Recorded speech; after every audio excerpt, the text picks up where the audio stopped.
Welcome everybody, my name's Rose Smith from AbsoluteSoulSecrets.com. Thanks for joining me for the awesome Aries March 2022 horoscope. Well, a couple of interesting things happening this month. Firstly, the good news is that there's no retrograding planets and there's no eclipses this month. So it's full steam ahead. A lot of spiritual progress is likely this month, and it's a big surge forward. In some places in the US, there are actually two new moons this month, one on the 2nd and the second one known as a black moon on the 31st. So that's basically for those in the Pacific time zone. And I don't know why, and I can't figure this out, but for some places in Mountain Zone, and I just don't know why they should all be on at the same time, but yeah, Boise in Idaho doesn't seem to be, for some reason that eludes me, but in that case, if you're east of those places, then you'll only get one new moon at the beginning of the month on the 2nd. Okay, so let's go to the board now, and if you're new, please consider subscribing to this channel and hit that notification bell right now. Okay, so we're going to draw some tarot cards, and these tarot cards are like theme cards. They work in amazingly well with the horoscope usually. So we'll see what comes up for March for Aries. They were a bit slippery. Okay, and I'll go for that one there and close my eyes. Okay, there's a sideways step to be taken. I see the doors opening, but they seem to be laying on their sides like horizontally rather than, doors are normally sort of vertical.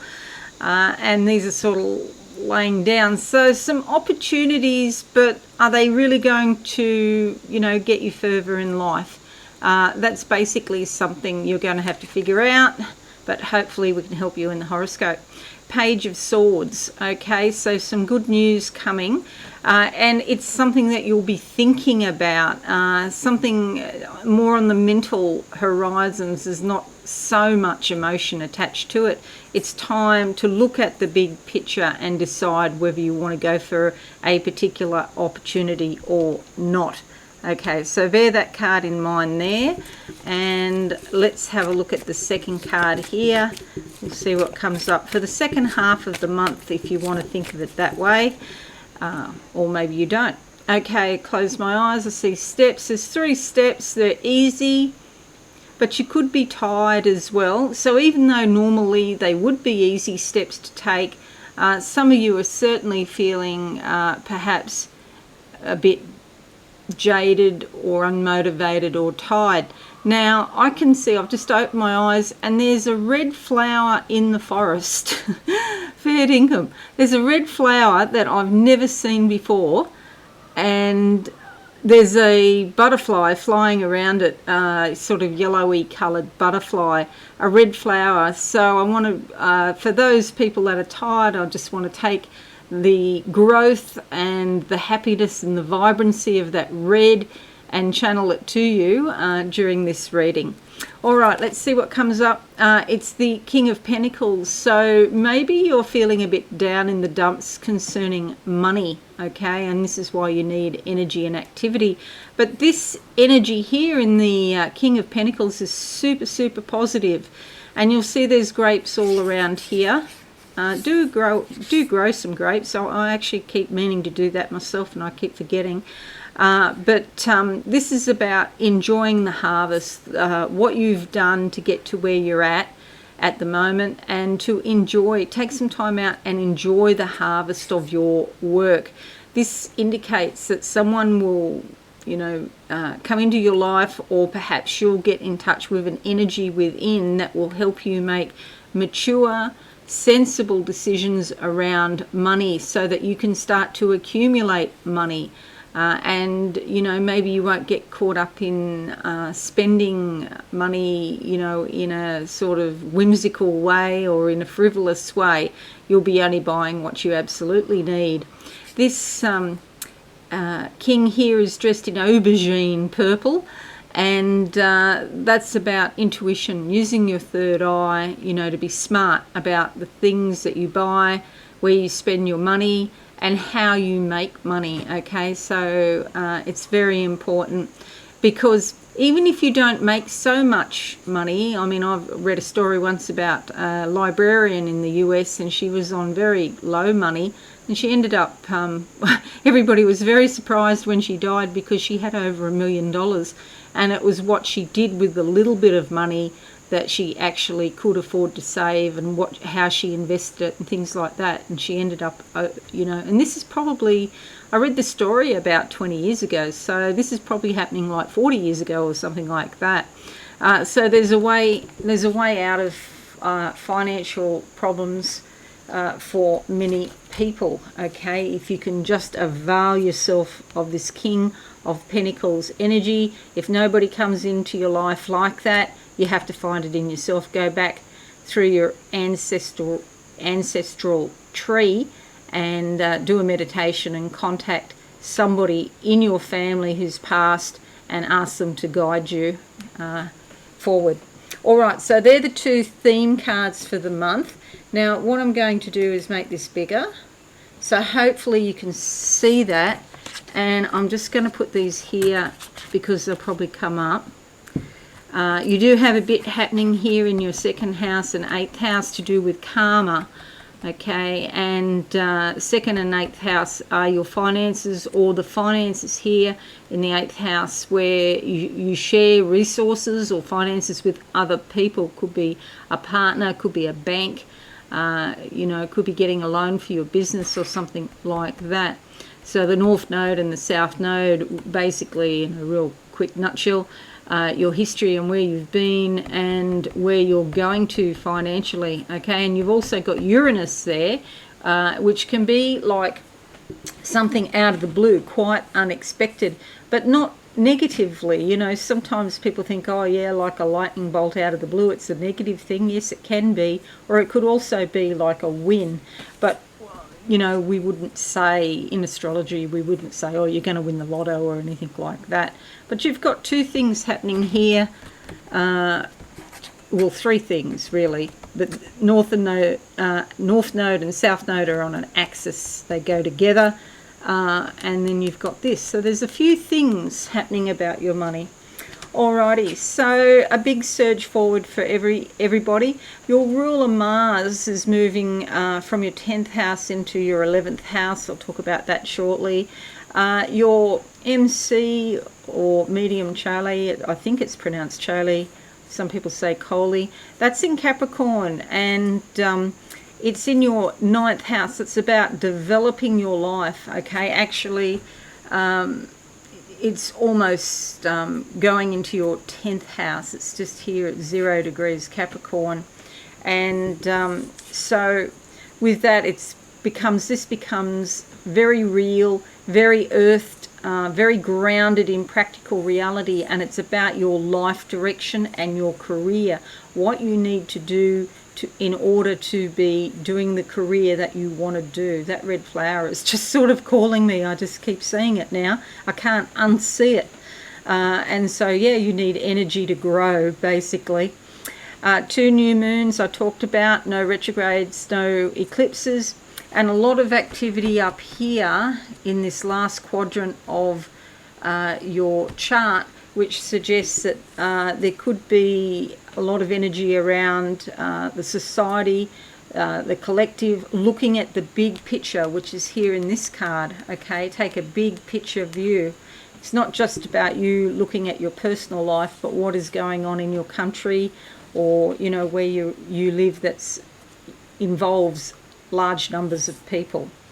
Okay, so from the 27th to the 2nd of March, Mars, your ruler is conjuncting Venus, which this is fabulous, especially if you're looking for a romantic partner, or you've recently started a new relationship, or perhaps concerning an existing sexual relationship. It could be rejuvenated or enhanced in some way because your romantic passions are stirred by this. You could be quite bold and you want to make the first move. And if you're not interested in romance, because some people are not, which is completely understandable, I understand what you mean, then you might find your artistic and creative expression is highlighted at the moment. So you could have extra energy there. From the 31st of January to the 27th of March, Neptune conjuncts Neptune, so it's a more spiritual time. You could enjoy fairy tales, mythology, get into a meditation practice or some sort of other metaphysical practice. And it's not very powerful. It's just, part of your normal everyday life. The 2nd of March sees the new moon move into your 12th house here, okay? And this brings a new beginning around your spiritual practice. And there is a lot of other planets here in your 12th house. So even though Neptune conjuncting Neptune isn't that strong, you've got all this other activity, which does suggest that spirituality this month is very important and going to become even more important. And not just spirituality, but also your imagination. If you're a writer, you might be really going down deep into your subconscious and, getting a lot of material. You could be feeling more perceptive or sensitive at the moment. You need some privacy and solitude. And you might instinctively want to sort of hide yourself away or just get away from your normal life. It's a great time for contemplation and spiritual renewal. 28th of February to the 3rd of March, Venus conjuncts Mars, again giving you very amorous thoughts, and all of your relationships can benefit from this, in fact, even if they're not romantic relationships, because you're feeling more warm and affectionate. There's less competition, and you just want to have more harmony in your life. You could be compelled to do something creative or artistic, and there could be an urge for beauty in your life. It's just started raining now, of course, that I'm doing this live stream. So I hope the noise isn't too loud. Then we have the Sun sextiling Uranus from the 28th of February to the 2nd of March. And this is likely to make you a little bit more impulsive. You could change your usual routine. You want to improvise and use your intuition more, which is fabulous. There's a time for logic, but it's not all of the time. And you might find that there is something to do with time that seems a bit strange now, because things seem to speed up. So it could be a bit of an unpredictable time, but it's likely to be interesting. 4th to the 7th of March, Mars sextiles your ascendant. You could be very clear and above board with other people. You may find that there's some differences with other people, but you can bring those differences out into the open, which is probably going to end up being beneficial. You're more confident probably than usual, and other people are inclined to follow your lead. Now, from the 4th to the 14th of April, your ruler Mars moves into your 11th house here.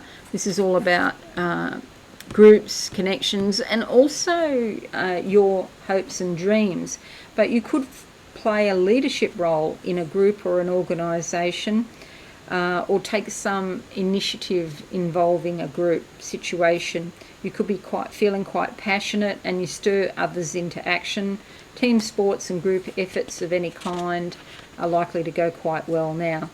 The 4th to the 7th of March, Venus sextiles your ascendant. This is great. It's beautiful because it brings light and pleasant interactions with other people. You get what you want by using charm, and things sort of, diplomacy can be important sometimes.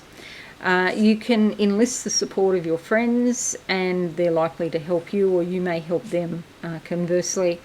And 4th to the 5th of April, Venus moves into your 11th house here. You could be meeting with other people who share common ideals and purposes, maybe in business or on a personal level. It's likely to go very well, very successful. You have a friendly, cooperative attitude that can help, gatherings, meetings with people. You probably want to socialise now. Parties and gala events are favoured. Getting together with friends to play music or singing should be fun. And the 9th of March to the 26th of March sees Mercury go into your 12th house from the 11th into the 12th, and then it goes into the 1st. So it's quite a busy, active month this month. But while it's in the 12th up until the 26th, then there could be communications about metaphysical topics or your dreams. It's a great time for quiet study. Your intuition and sensitivity to the hidden behind the scenes aspects of a situation are probably spot on. And you could be less inclined to speak your mind. You just sort of want to wait and see about something and not come to a definite conclusion at the moment. Then we have on the 18th of March the full moon in your 7th house here. This brings a little bit of turbulence regarding relationships or perhaps a legal matter, or even with what we say in astrology is open enemies. These are just basically people that you don't always get on with, you don't see eye to eye with sometimes, and so there could be some sort of issue pop up there that you have to deal with, but it's probably not that severe. And it's just a matter of in your relationships, spending some time and being a bit sort of careful and considerate, because you're quite busy in other things. So yeah, do spend some extra attention on your relationships. Because it's a full moon, that does suggest that some privacy with your mate, if you have a partner. Time alone together would be important now, and there could be something to do with other women or your mother. Okay, and then from the 19th to the 19th of April, the sun moves into your sign, and happy birthday to early Aries. And this is like the spark of life, and it brings warmth and comfort, and it's like you're shining like the sun. You can make a strong statement to the world about what you stand for, and people notice you more now. And if you want to make an impression on other people, you're likely to do that, and they recognise you. And so things are sort of going a bit more smoothly then. You have the new moon too going into your sign. I'll talk about that, but that there's a fair bit happening there, and Mercury, and there's also Chiron, which is like the wounded healer. So it could be something where you were hurt, a situation where you were hurt in the past, but now there's a healing around that, and you're shining because of it. 25th of March to the 10th of April, yes, Mercury coming into your sign, your ruler. So you're going to be quite strong in speaking out and letting your voice be heard. You may have been thinking about this for some time, and now it's finally, going to come out into the open. You probably feel more keen and alert than usual. It's an excellent time to initiate discussions and communication. And while you're doing that, always remember, of course, to listen to other people, because sometimes we can get so caught up in our own ideas, so listening is just as important as communicating your message. 27th of March to the 30th of March, Mars conjuncts Mercury, and you're likely to be quite strong in self-expression now. Do be cautious, do watch that you're tactful. If there's a circumstance that requires some caution or diplomacy, this is probably not the best time for it, because you're likely to be quite straightforward and direct, and you'll say exactly what you think. So that's a good thing, being assertive, but keep it within a reasonable sort of limit. your mind is quite sharp, so logically you can pick up on things very quickly as well. 31st of March sees the second new moon, or it's called a black moon depending on your location. So if you're east of mountain time areas, then you won't get this. But if you're west of mountain time areas, you will. Otherwise, if you're east, it'll be the next day. It'll be in April. Yeah, so you'll be feeling more sensitive. You could be easily affected by what's going on in your environment, particularly with the feelings and emotional currents of people around you. It's a great time to be at home or in a comfortable atmosphere, and you're really sort of more going with the flow of your emotions than with logic, and that's okay. Alrighty, so that's your horoscope for the month. Now I'm just going to close my eyes and see if there's anything else I can tell you that might help you through March. What do I see? I see the moon, yeah, well, we're back to the new moon, actually it is. So this is about new beginnings. So whether you have 2 new moons or you only have one, depending on where you are, if you only have one, you're going to have the second one on the 1st of April, which is April Fool's Day. But yeah, it won't be a joke. It'll be real, and that's all about new beginnings and starting a new cycle. Now I see some fabric. It's like basket weaving, actually, and it's like I'm looking at this sort of almost, very close level, and I'm following the weave, and I feel like it's you being creative and weaving your life the way that you want it to go. And this whole thing of making a basket, spiritually speaking, when we have a container, it's for containing emotions and containing energy so that they can change. And it might be that you had some feelings or some energy there that's a bit like lead, and it's about you hold it in this container, in a sacred container, a sacred vessel, and it can turn into gold.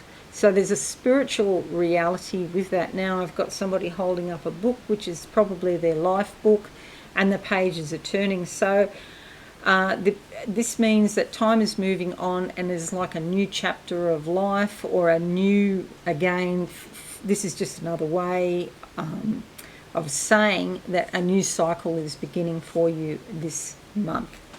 Okay, so that's it, awesome Aries. I hope this is useful for you. Leave a comment, share on your socials, that would be fabulous, or give it a like, that'd be great too. And if you're new, subscribe and be alive and hit that notification bell.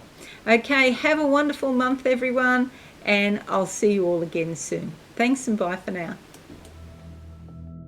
Thanks so much for watching. Please visit my website absolutesoulsecrets.com for all things spiritual. Have a lovely day.